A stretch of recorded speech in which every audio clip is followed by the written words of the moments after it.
Gamers by day, podcasters by night. Welcome to Podcast TWOW at Dawn, a special edition of Podcast TWOW where we're exhausted. I am tired. It's 6 a.m. I woke up at 4:45. I have zero cares in the world. I am ready to podcast. Here we go. I ate a handful of chocolate-covered espresso beans. I am so ready for this moment. My sister has hoarded all the sweet things in the house in her room. I do not get that luxury. I think it's heist time. No, I'm not going to wake her up. What do you think the point of a heist is, Mint? You don't wake up the person. You sneak in through an air duct, you grab the sweets, you get out of there. She doesn't notice anything's amiss. The floors in our house are so loud, you don't understand. That's why you use, a cable and you swing down from a vent and it's bungee cord. Have you ever seen a heist, Mint? My God. From where? The vents! Have you ever heard of the vents? How do you have air in your house? Yeah, but those are on the floor. Those are on the floor. She's on the second floor of the house, and so am I normally. I'm in the basement right now. Just saw a hole in the floor very quietly with a quiet table circular saw. Then push that thing up like a manhole cover, slip through, creep over to the candy, grab it, stuff it in your mouth, and dive into the hole. I think you should do that real quick, then come back and record. Well, let's focus on my favorite quiet circular saw. That exists. Yes, it does. And you are going to use it, and you're going to get that candy, come back here, and then we're going to interview the wonderful guest that we have for you today. We have a wonderful That's guest? You as in you, the audience, not you, Mint, anymore. I'm not talking about you.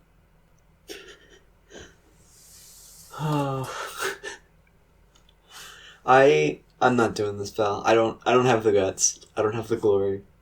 The guts or glory to do the heist or to do the interview? Both. I'm going away now, pal. This is my... Okay, no, don't go away. Here's what we're going to do.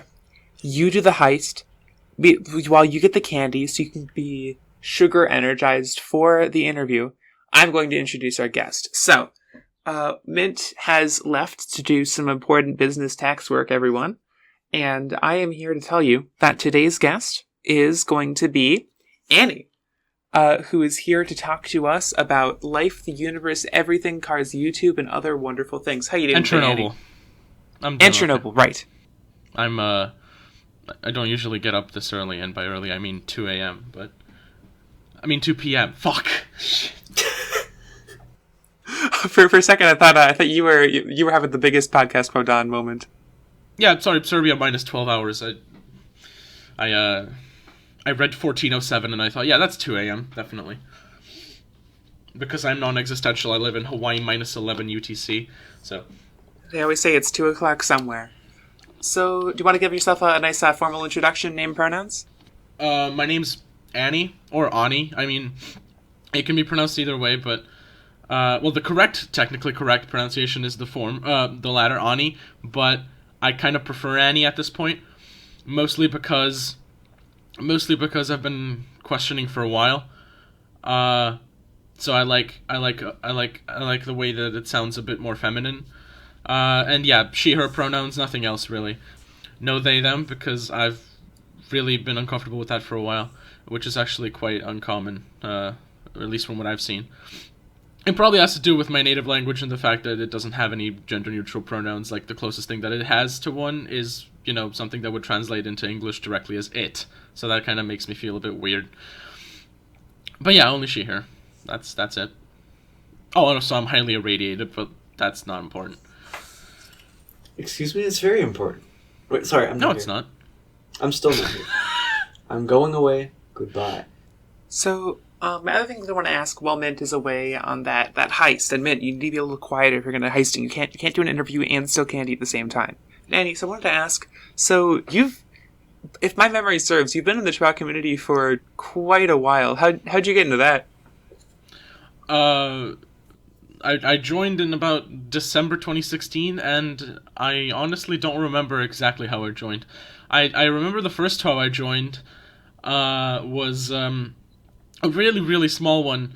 I think it had about 13 people in total, It was hosted by someone whose account has been deleted, so I can't really tell you how I joined or like find their DMs or anything, so I can like get context as to how I joined. But yeah, that was the first TWOW I joined. It had about 13 people, and it was kind of like a story TWOW, if I remember correctly. It's not like quite a story TWOW because that the concept of a story TWOW hadn't yet been thought of, I think, because that was December 2016. But it was kind of like that because the prompts were all related to each other. I did pretty well in that. It didn't finish though. I think it got about 3 or 4 rounds in. I got like second in round 1, and then I did a bit mediocrely round 2, and then I got third round 3. I remember that, and then I got third again. I remember that, and then I don't remember what happened after, and I'm pretty sure it didn't. I think in that server someone posted an ad to Pillars TWOW. And Pillars TWOW was like the first credible TWOW that I participated in, the one with an actual following. It was in Season 4 signups when I found it, which was like January 2017. I signed up and I didn't do quite well. I didn't quite do very well because obviously I was new to TWOW. Because I had made my Discord account in like, I think May 2016.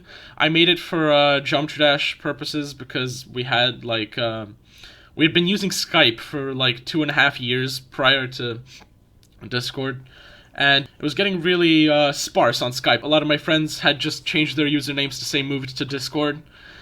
So I thought why not make a Discord account, because I lost like half of my friends on Skype because they just stopped checking their account because they made a Discord account, and I'd never heard of Discord prior to that. Somehow, I think it was still pretty unknown by then because that was 2016. But anyway, I joined Pillars TWOW, and obviously I had no idea what I was doing. But I guess getting a hold of the basic concept of response in 10 words. Response not terrible, you win. Response terrible, you not win. And I got hold of that concept, and I kind of did okay. I did pretty mediocre for the entire season, really. I did pretty mediocre, but by doing mediocre, I kind of managed to get about as far as an underdog can. I got to like the final 5, and then I don't really remember much about back then because, well, for multiple reasons that I don't want to get into, but mostly because it was a long time ago, and also that server got deleted. Because a couple months ago, I talked to Pillar, who made the TWOW, and I asked him what happened to the server because I wanted to go back and check I wanted to check up on the TWOW because the last time I checked his server was like 2 years ago, because he had like a season 6 that I DNP'd in, and I wanted to check up on that and see how he was doing on that. He told me that he deleted the server, so everything on there is gone. I can't find the sheet for season 4. It's probably somewhere, I just can't find it. I do have the sheet for season 5 though, but season 5 was a bit anyway, I got really far in season 4, and I don't really remember being stressed or anything. That like all of the TWOW stress that came later, as a result of like drama within the community, which happened after Pillars, because that was literally my first TWOW. I remember some drama at the final 3. Because the final 3 prompt had some kind of technical, I forgot which one, I forgot like exactly what the technical was, but it was something like, there was some kind of character restriction, not like response length, it was like you couldn't use, I don't know, E, I think that's what it was actually, or you couldn't use more than 10 vowels or something, and I kind of circumvented the technical by putting diacritics on every single vowel I used in my response, and that response actually ended up winning. So I remember that drama. I don't remember like the actual argument, but I do remember that people were really pissed about that. And that was also like the finale deciding round, so I kind of actually like I do understand why they would be pissed about that. But I made it into the finale, and I won. Wow! Congratulations. Literally my first and a half TWOW, basically, I won. That's amazing. It was fairly close, and I won with an alliteration response, but that wasn't anything out of the ordinary back then. Hi, you all. I'm here. I got back from the heist. I didn't get any candy, but I got a Nature Valley Oats and Honey Crunchy Bar. Here, let me eat it live on the podcast. Mint? So you're telling me that you went out in search of sweets, you went out in search of candy, and you got an oats and honey bar. I have never been so disappointed in my life. It tastes good, though. Okay, that's fair. They are really good. We are sponsored. Today's sponsor for the show is Nature Valley. You can get an oats and honey bar at any store that sells Nature Valley oats and honey bars. Annie, what's your favorite flavor of Nature Valley granola bar?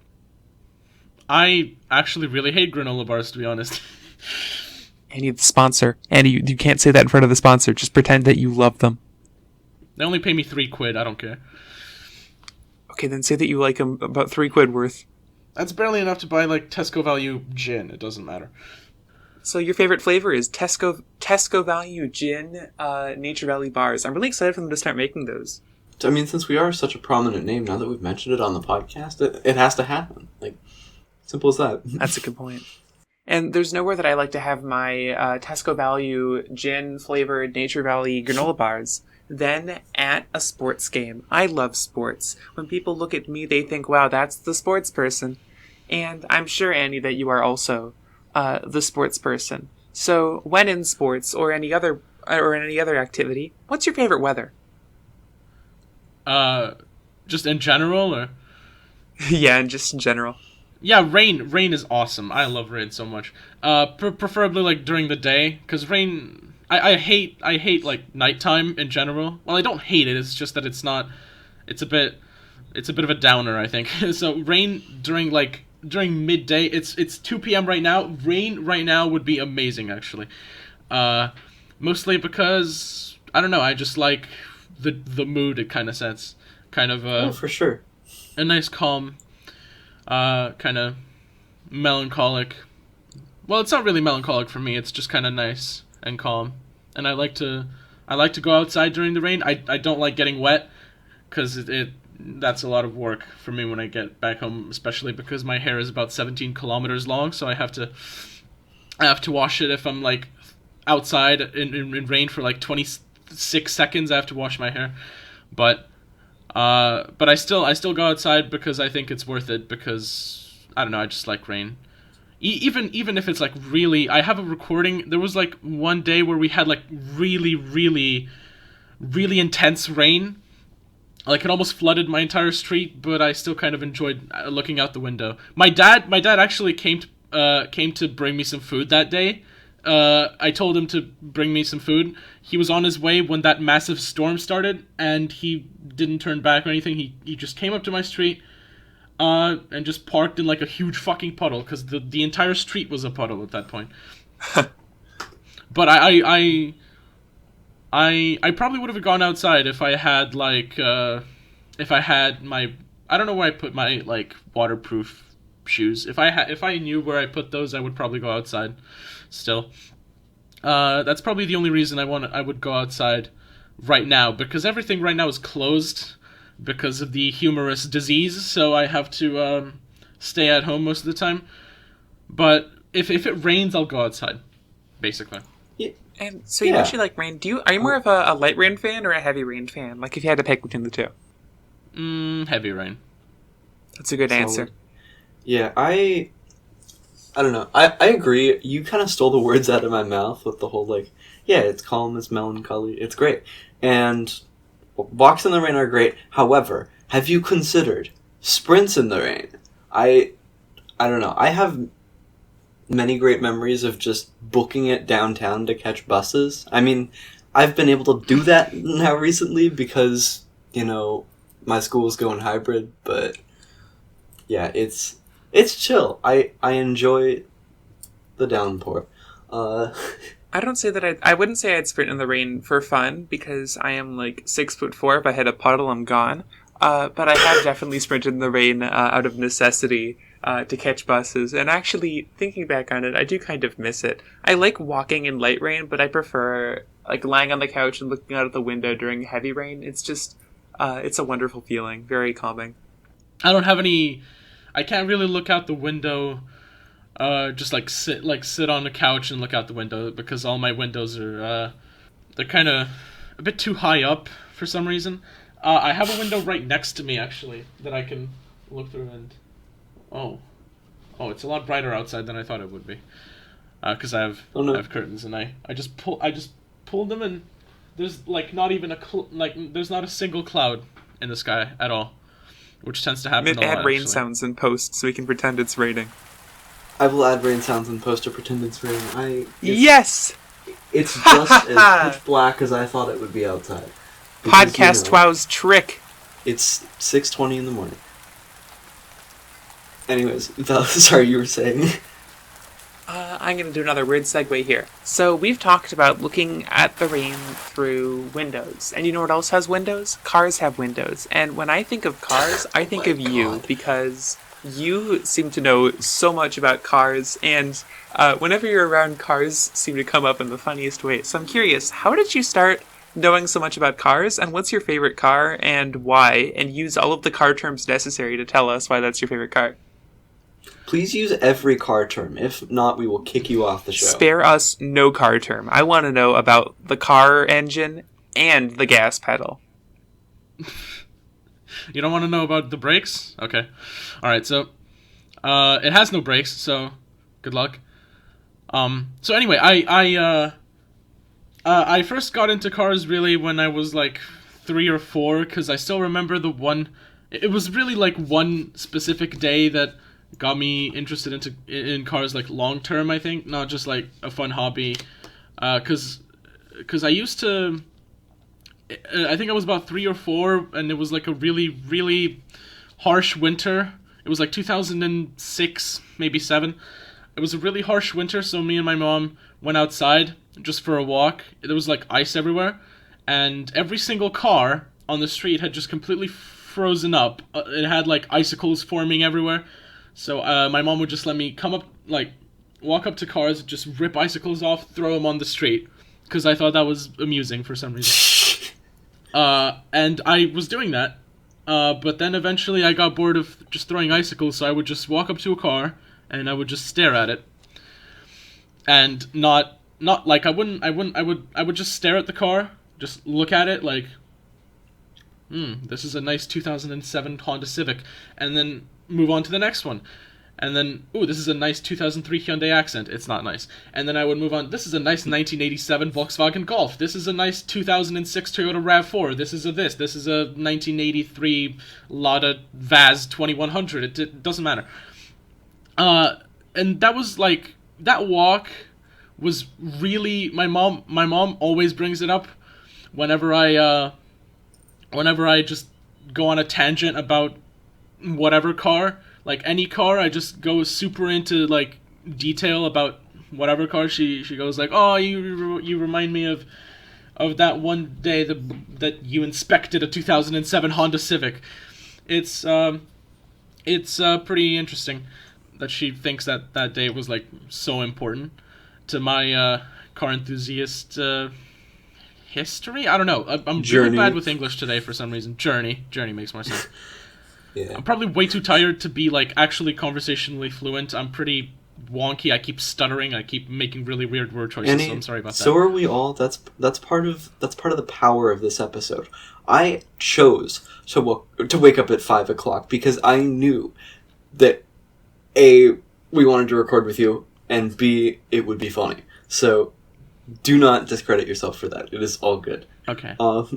Anyway, that day was not the one that I wanted to talk about. I wanted to talk about a similar walk I had about six years later, maybe a bit less. I think I was like 7, not 9. I was about 7, and we went on the exact same like walk, like on the exact in the exact same route. But it was like, I don't remember what time of year it was, but instead of just staring at cars, I would just we would walk along, and obviously there was like a lot of parked cars. There were so many, and it's like while we were passing by each one, I would just say, this is a Toyota, this is an Opel, this is a Peugeot, this is a Mazda. So I would just walk by every single parked car and try to guess what it was from like the badge or something, or from the just the way it looks, because, I don't know, people like to debadge their cars here for some reason. But, yeah, that's what actually kickstarted my interest in cars, really. Like, my desire to just know every single car out there, for some reason. I wanted to be able to recognize every car. I can still pretty much recognize any car on the road, but that's, like, not that impressive, mostly because 80% of the cars in Serbia are, like, they're all pretty boring. People don't know how to have fun, which is why I'm gonna have fun. And when I get my driver's license, I'm gonna get. We're kind of moving on to my favorite car, quote unquote, because it's really hard to choose my favorite car, because like favorite in like out of all of them, it's really hard to pick, because there's a lot of cars. There's a lot that I haven't really thought about enough. Like, there are some that would probably interest me more than what I think is my favorite car right now. But if I wanted to say what's my favorite car that I could actually buy when I get a driver's license, I have two in mind. One's really hard to find here, so that's probably... I want a 1988 Honda CRX. I want a CRX because it's kind of like a Civic. It's pretty much a Civic. Except Civics are typically like flat on the back, like hatchbacks, but flat. This is what's called a I actually don't know what it could be classified as. It could be a camback or a fast. It's not a fastback. It's a camback because it's like cut off at the end. It has like a sloping. I think I can envision what you're talking about. But yeah, it's pretty small, which is always good for a first car. You want your first car to be small, and it's a Japanese car. Japanese cars tend to be super dependable, and they tend to run forever. Sometimes they can even run while intentionally being abused. Like, for example, you could get a 19... Actually, it doesn't really matter the model year. You can just get a Toyota Hilux, which is a pickup truck, and it's actually so tough that you can kind of just run it without any oil.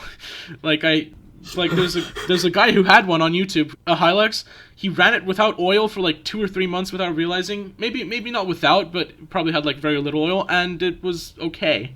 So, also the Toyota Hilux is the truck that survived a lot of shit on Top Gear. That They bought one on Top Gear, and they abused it really hard. They drove it down flights of stairs, they crashed it into a tree, they drowned it in a canal, they set it on fire, and it was still working after that. So they put it on top of a building that was about to be demolished, demolished it, got it down, and it still worked. It still started. It didn't just start, it actually moved as well, so... That is really impressive. And what's also impressive is, like, I don't know, I can say I personally really appreciate, like, sort of how grounded your expectations are for a first car. Like, I mean, I can't exactly get... Well, yeah, but still, I don't think the average person's dream first car would be a 1988 Honda CRX. Like, it's a lot more interesting than it sounds, actually, because that's a really good car. No, and it shows, like, a level of dedication to your interest that's, like, really cool.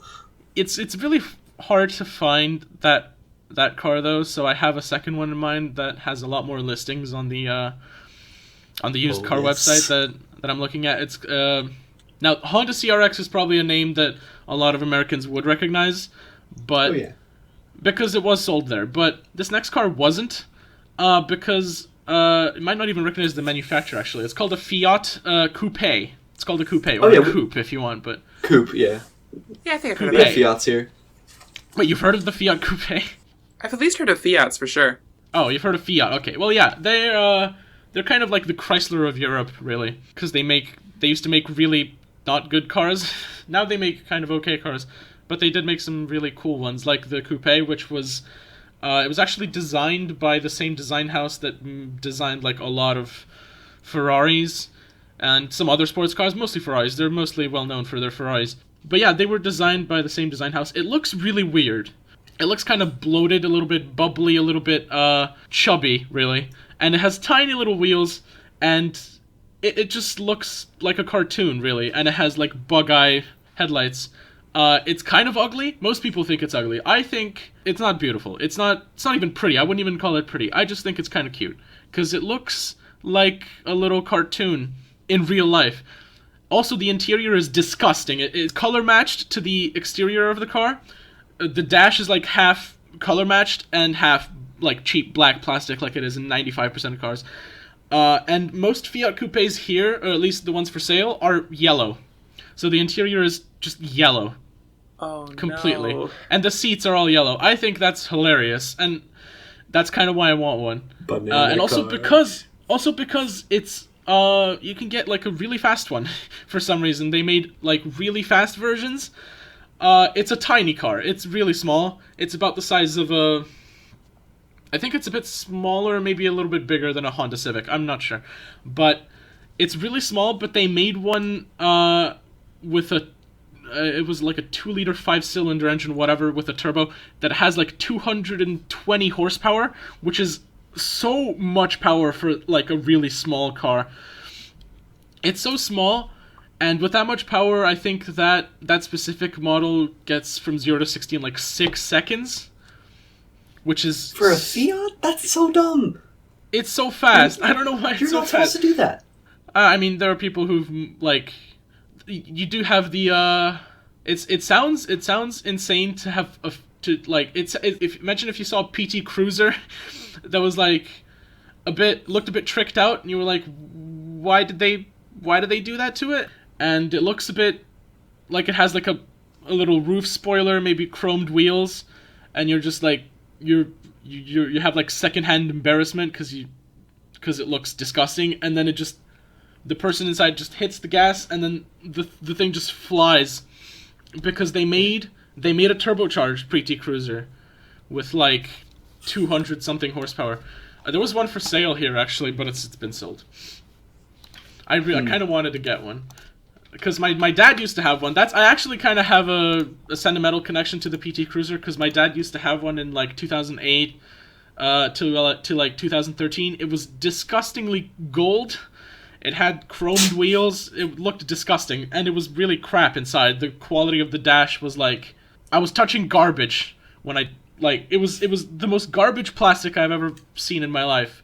On the passenger side, I could press, and I could feel the plastic just flex, because there's nothing behind it. It's like 3 millimeters thick, and then there's just nothing behind it besides probably just like the airbag. And it's disgusting. I hate cars that feel like they can cheap out on the interior, as if you're not going to be spending like hundreds of hours inside your car. Like, I really don't think any manufacturer should be cheaping out on the interior. At least in the materials. They can cheap out on like features if you're buying a really cheap car, but the materials, mostly the seats and the steering wheel, I don't think the dash matters that much, but I wouldn't want to be looking at cheap plastic for like 95% of my stay in the 1988 Honda Civic. Yeah, driving is like a high risk activity, and yeah, you do want to be safe. Also, back to the whole like Fiat, it's like you're saying, it's so funny seeing like those spherical or not circular or like cube shaped cars like the Fiats or like some of the Scions just like going down the highway at like 70 miles an hour. Like, you have you seen the Fiat Coupe? You should look it up right now, just real quick, just to see what it looks like, because it's. I am looking it up right now. It's a car. Oh wait, sorry. Oh, that's like a long. That's a long one. I was thinking of like the other Fiats, like the ones that are very cubular. You mean like a tiny little egg-shaped car? Yes, the egg ones. That's a 500. Yeah, the 500. Thank you. I was completely blanking at. That's actually yes. I actually really want that car as well. I'm looking at the Fiat 500 right now, and it looks so cute. I think when I get a car, I'm going to get a Fiat 500, but I'm going to have it with legs so I can walk over traffic. And the thing about traffic is that it usually congregates in central areas of downtowns. And on 12 Central the other day, I found out that we're both fans of TWOW, a YTP creator who I strongly recommend to everyone in the audience. Like, I love her stuff. So I wanted to ask. How do you come up with these transitions? I spend a lot of time just thinking about words that I can mash together in the worst ways. So I wanted to ask. So TWOW is a really funny, silly creator. Are there any, in particular, other funny YouTube creators that you wanna talk about and maybe recommend to people? Dank Pods. I think Dank Pods Dank is Pods? really cool. Dank Pods. What's yeah. Dank Pods do? Well, he just he's kind of well, he used to like dabble in like iPod fixing, modding, stuff like that. Now he just kind of reviews like really shit MP3 players, or like really bad headphones, or some like really bootleg stuff. Some really terrible like stuff. It's not like that interesting by itself. It's just that his personality is really cool. He is very hyperactive, which I resonate with very much, obviously. And he is also Australian, so he sounds awesome. His voice is very entertaining. Also, he has a fucking pet snake. How can I not love him? Because he has a pet snake. Oh, that's Does the snake wear the headphones? What? No. Never mind. Also, I'm not her name is Frank. Never mind. I'm back. I'm watching him. Oh, you're watching? No, I'm going to because I can't resist a pet snake named Frank. That sounds adorable. And the snake is there, and he's reviewing headphones, and the snake is hissing at the headphones because they're garbage. It sounds like a great show. There's actually a video. There's a video of him, like, talking straight to the camera, and he's just holding the snake the whole time. But it's not on his main channel. It's damn, I don't know where it is, but I'm gonna find it just so I can show you. We will link it in the episode credits. This is you should actually. You should. Viewing material. You should because he's holding his snake for the entire video, and also we're gonna have a works cited page for this episode. All right, I'm sending it in the group chat. I'm just gonna say Frank. There you go. Yeah, well, I recommend him mostly because he's a really niche channel. His main channel has about 600,000 subscribers. That's probably because, like, what he does is pretty obscure. I don't think many people would be interested in, like, you know, shit MP3 players or, like, just headphones in general, because not a lot of people are, like, literal, like, audiophiles, like really interested in, like, high fidelity, high quality headphones. But he actually convinced me to buy the headphones that I'm using right now, because my old headphones broke, and I was looking for, like, new ones. And I watched a video where he did... I watched a video that he did about, like, gaming headphones that could also be good for just, like, listening to music. He recommended, like, HyperX Cloud 2s, which is what I ended up buying. And they're really good. I use them for gaming and also for listening to music, because they are really good for some reason. I don't know why they're so high quality for listening to music. I also like that you can detach their microphone and everything, so you can carry them. Or you can also detach them from a little, like, it has like a little USB switch box looking thing that goes into your computer, and you can just unplug them from that, and you can, like, then that makes the cable really short. You just plug it into your phone, so you can use them literally wherever. But yeah, he literally convinced me to buy those, because he did like, that video was really in depth. I think it was like 30 something minutes, and it looked at, like, headphones of, like, different prices. And, like, I didn't really care about the other ones because they were way too expensive, because they were all like $200, $400, $500 for, like, gaming headphones. That sounds like a lot in general, but to me specifically, because our money standards are, like, way lower than they are in America, at least. Like, $150 for us, like, it feels like about $700 maybe for you, because, like, $700 is, I feel like, a decent to very decent amount of money there to like spend on whatever.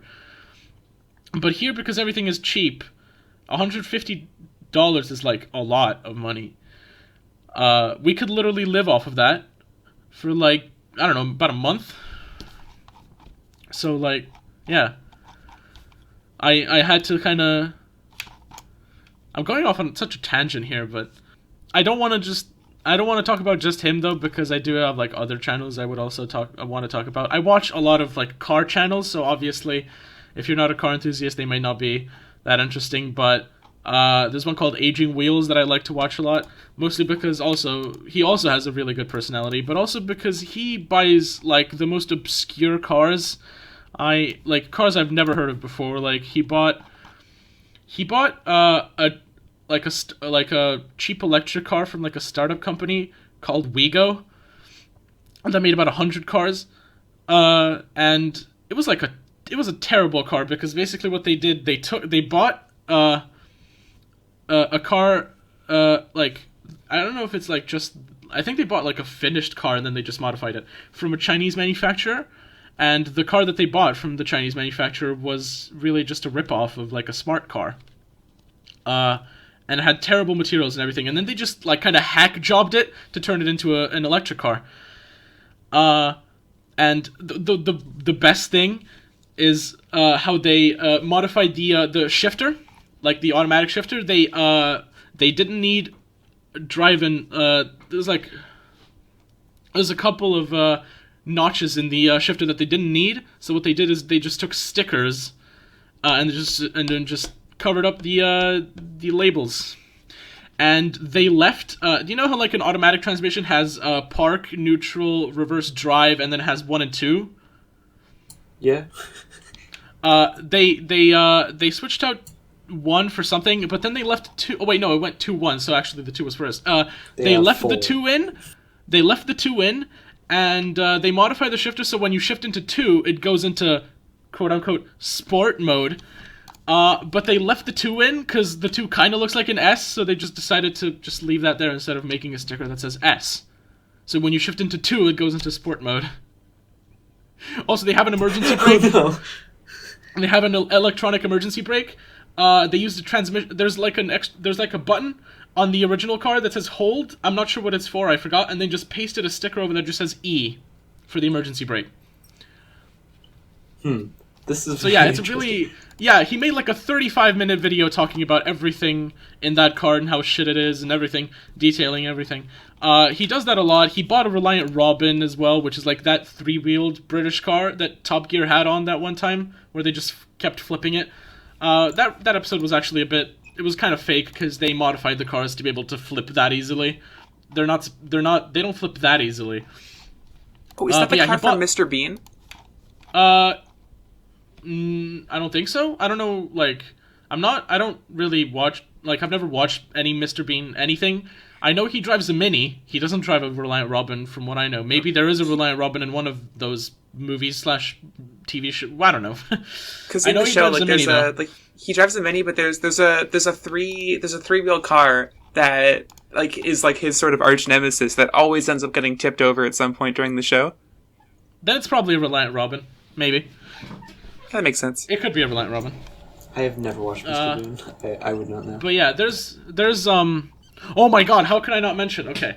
Well, yeah, there's Aging Wheels, but that's really all I can tell you about him. For the rest, like, for everything else, you should probably just go, like, check out his, like, one or a couple of his videos. But I can't not mention Electro Boom. Like, I just can't not mention him. I love him so much. He is so great. I'm the odd one out. Who's Electro Boom?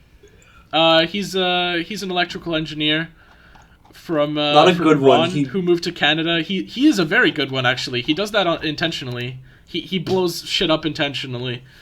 He almost dies like 3 times every video. Like, that's yeah, but like not intentionally. The only time he actually almost died, like not as a joke, was when he made the Jacob's Ladder. He like didn't balance the those sparklers correctly. Sparklers? No. I think whatever. He didn't balance it properly. It was way too tall, and it just fell onto him. And he was using a microwave transformer, and he kind of instinctively went to grab it, and it electrocuted him. Oh my god! And the only reason he didn't die is because he made he clipped his alligator clips onto the transformer really loosely, so they came loose as soon as the thing fell. So if he didn't do that, it probably would have killed him. Wow. That's the only time he almost actually died. He didn't electrocute himself intentionally for the video. But yeah, no, he's famous for the intentional electrocutions. Like, I've just lost it at like a 30-minute compilation of him almost quote unquote almost dying. Like, actually, I watch him with my dad a lot because my dad is an electrical engineer, so we watch those videos, and also I'm like in electrical engineering school, so we watch those videos to like actually learn, but also like for me to actually learn something, but also because he's entertaining, like really entertaining. for sure. So yeah, he's awesome. And who else is really cool? Jay Foreman is really cool. Jay Foreman is also really good, and I watch Map Men with my dad a lot as well. Jan Misali, obviously. I don't need to mention him, though, because obviously. Jan Misali is really good. Three Clicks Philip is good. List. He makes, like, CSGO videos, so probably not anyone's, like, probably not very interesting for anyone other than me, but I also like his personality, which is, like, typical British, like, very subtle but amazing humor, stuff like that. Like, British humor, kind of like Top Gear, but, like, in video form, really. Like, narration, because he almost never shows his face, so... he's good. He has some other channels that aren't, like, CSGO related, so you don't need to, like, know how, like, play CSGO to watch his videos. He has 3 channels. Do a quick scope. He has 3 Clicks Philip, 2 Clicks Philip, and Clicks Philip. And those other 2 channels are not really CSGO related. Sometimes they are, but very rarely. So, like, yeah, you could look those videos up if you could look those channels up if you don't if you don't play CSGO but are interested in checking him out, because he sometimes just does videos on games. Like, he did a really long video about Skyrim. I think it was like an hour and something long, that I didn't really watch because I wasn't, like, that interested, but whoops. I think with that channel and all the others, chat's gonna have quite a long list of videos. Wait, did I say chat? The audience is going to have a long list of videos to watch after this. Say hi to Twitch chat, Annie. Hi. Cool. So I think, speaking of chats, Twitch or otherwise, before we wrap up for today, Annie, is there anything that you want to plug? My YouTube is Azimuthal, because I still haven't changed my name to, like, the newer one, Azimuthálity, but I'm probably not going to change it. So just subscribe to me on YouTube, Azimuthal. You can probably just click on my Discord profile, because I have it linked. You should subscribe, because I don't really plan on coming back to YouTube, like, full-time or, like, even, like, part-time. I used to make videos, but not, like, really anymore. The only videos I release there anymore are related to my TWOW, but yeah, that's why you should subscribe, because I do have something planned soon. I have multiple videos planned, let's say about 3 or 4, counting the finale, obviously, but it's just tradition at this point to do a video finale, and I really want to do one this season. So yeah, you should definitely subscribe for that. If you're not in my server, so you can, like, get a notification, but most of you are. But still, you should still subscribe, because I'm really close to 600 for some reason, because I keep getting subscribers all the time, even though I barely release videos. I always I keep getting subscribers. I'm at 591 right now, so it would be really cool if I could reach 600 before I release the next TWOW. Annie's just this popular. If Podcast TWOW only has, like, 110 subscribers, and we're already this cool, and we're looking at a channel with 5 times the popularity. That's 5 times the cool, baby. Go check her out. But that's because my channel has existed since 2012, and I've made, like, I made Let's Plays in, like, 2014 and 13. For sure. You can still find some of them. I've privated most of them because they're embarrassing as hell, but you can find some of them still. I have, like, Minecraft and Counter-Strike Source for some reason, and Turbo Dismount. All right, we should have our audience check out those videos. That's your final bit of homework for YouTuber homework. You shouldn't check out my old videos. You should check out don't check out the old videos. Slightly check old out the new videos. But so how about you, Mint? Where can we find you? Where can we find me? Where can I be found? On the Marvel Mint YouTube channel for Podcast TWOW. You know what we can also find? We can find this great baseball game coming up very shortly, right after this message. Val, you were going to say something.